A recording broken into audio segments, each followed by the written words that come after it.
The lead inside a pencil isn't actually lead. It's mostly graphite, which was discovered in England in the mid-1500s, giving birth to the pencil industry.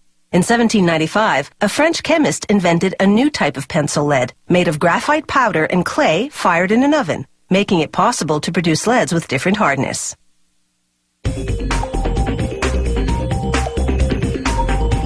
For the pencil's body, you need a type of wood that's soft enough to sharpen, yet strong enough not to bend under the writer's hand pressure.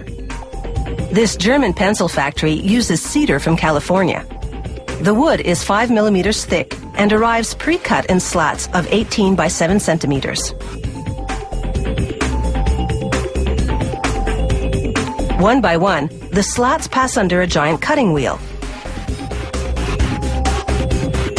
It carves grooves that will become the channel down the middle that holds the lead. The next machine fills the grooves with glue, a special formulation that's slightly elastic. This cushions the lead so that it's less likely to break inside the channel. Every second slat moves on to another conveyor belt. The ones that stay on this line head toward the machine that lays in the lead. The lead is made of a graphite and clay mixture, baked in an oven at more than 800 degrees Celsius. The lead-laying machine's wheel loads itself with leads. Their spacing matches the grooves in the slats. It's the same process for colored pencils, only the leads are made of wax, clay, and pigments, with no baking required.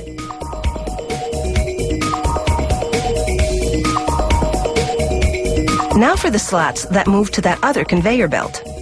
An automated arm flips each one over, slides it across a glue applicator, then drops it onto a leaded slat on the other conveyor belt.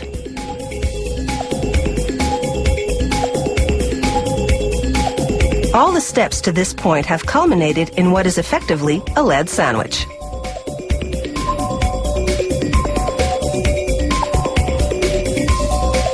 Now a plunger squeezes those sandwiches together with a full ton of pressure. It compresses them for an hour while the glue dries. After that, it's just a matter of slicing the sandwiches into pencils. This shaping machine makes the hexagonal profile in 2 steps. First, its upper cutter forms 3 sides on top, then its lower cutter shapes 3 sides on the bottom. As soon as the bottom side is cut, the pencils separate.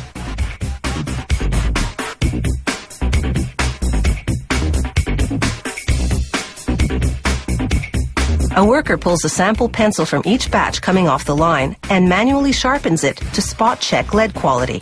Then he applies force to the tip until it breaks. For a pencil to pass this strength test, it has to withstand at least 2 kilograms of force. Now it's time to dress that bare wood. One at a time, the pencils shoot through a device called a lacquering head. It coats the wood in paint, yellow in this case. It takes 4 coats of paint to completely hide the wood grain.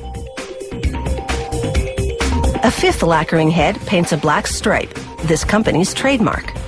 Then a 6th head seals the paint job with a transparent lacquer. From the paint line, the pencils make their way to a stamping machine. At an astounding rate of 500 pencils a minute, the machine heat transfers foil lettering from a plastic film to the painted wood. Last stop, the rubber tip assembly machine. First, it squeezes the top of the pencil to slide on an aluminum ferrule. Then it inserts a rubber eraser into the ferrule's other end and squeezes that tight. European-style pencils have a painted cap instead, the color indicating how hard the lead is. After a coat of transparent sealer, the pencils take a series of dips in the first color, then once that dries, in the second color. The final coat is a high-gloss lacquer. The pencils are finally ready to roll across a grinding drum for sharpening.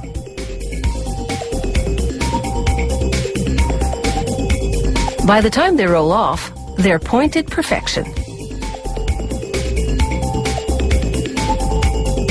Looking as good as they perform, today's pencils sure have the right stuff.